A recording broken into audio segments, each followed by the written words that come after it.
ময়মনসিংহে বাংলাদেশ কৃষি বিশ্ববিদ্যালয় অনির্দিষ্টকালের জন্য বন্ধ ঘোষণার পর হল ছাড়ছেন অনেক শিক্ষার্থী। তবে বিশ্ববিদ্যালয় প্রশাসনের সিদ্ধান্ত উপেক্ষা করে ক্যাম্পাসে আন্দোলন চালিয়ে যাওয়ার সিদ্ধান্ত একাংশের। গেল রোববার রাত 9:30টায় অনলাইনে জরুরি এক সিন্ডিকেট সভায় শিক্ষার্থীদের হল ছাড়ার বিষয়ে সিদ্ধান্ত নেয় বিশ্ববিদ্যালয় প্রশাসন। রবিবার কম্বাইন্ড ডিগ্রির দাবিতে ভিসি সহ 2.5 শতাধিক শিক্ষককে অবরুদ্ধ করে বিক্ষুব্ধ শিক্ষার্থীরা। রাত 8টার দিকে বহিরাগতরা আন্দোলনরত শিক্ষার্থীদের ওপর হামলা চালিয়ে ভিসিকে উদ্ধার করলে উভয় পক্ষের ধাওয়া পাল্টা ধাওয়া ও ইট পাটকেল নিক্ষেপে রণক্ষেত্রে পরিণত হয় পুরো ক্যাম্পাস। বহিরাগতরা যেভাবে গতকাল রাতে আমাদের ক্যাম্পাসে প্রবেশ করে আমাদের ছাত্রদের উপরে একটা হামলা করলো, তো সেইটা নিয়ে একটু চিন্তিত যে যদি হল ছেড়ে না যাওয়ার পরে যদি আমরা কোনো বিপদে পড়ে যাই তাহলে বাসা থেকেও আমাদেরকে বলবে কেন বাসায় চলে আসলো না।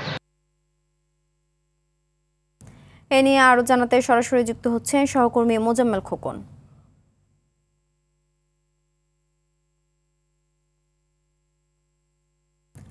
খোকন, আন্দোলনরত শিক্ষার্থীরা কি বলছেন হল ছাড়ার বিষয়ে জানাবেন।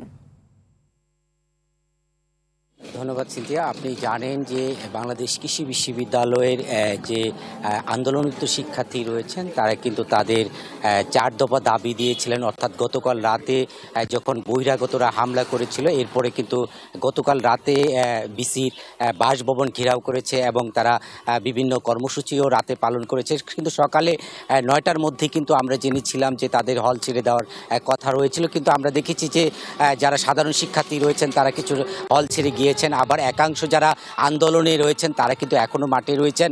অর্থাৎ তারা কিন্তু সকাল 9টা থেকে কিন্তু আমরা এই পর্যন্ত দেখেছি তারা মাঠে ছিলেন। এখন সকাল 9টার সময় কিন্তু তারা বলেছিলেন যে তাদের 4 দফা দাবি দেওয়া হয়েছে। সেই 4 দফা দাবিকে সামনে রেখেই কিন্তু বিশেষ করে আজকে এখন পর্যন্ত কিন্তু আরও 2 দফা বাড়িয়ে 6 দফা দাবি তারা পেশ করেছে।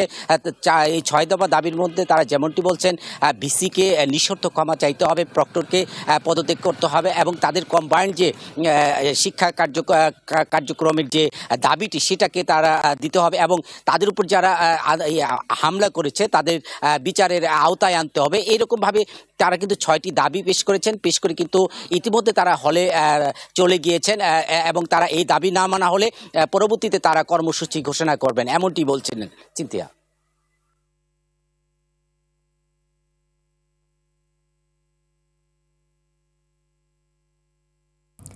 ধন্যবাদ।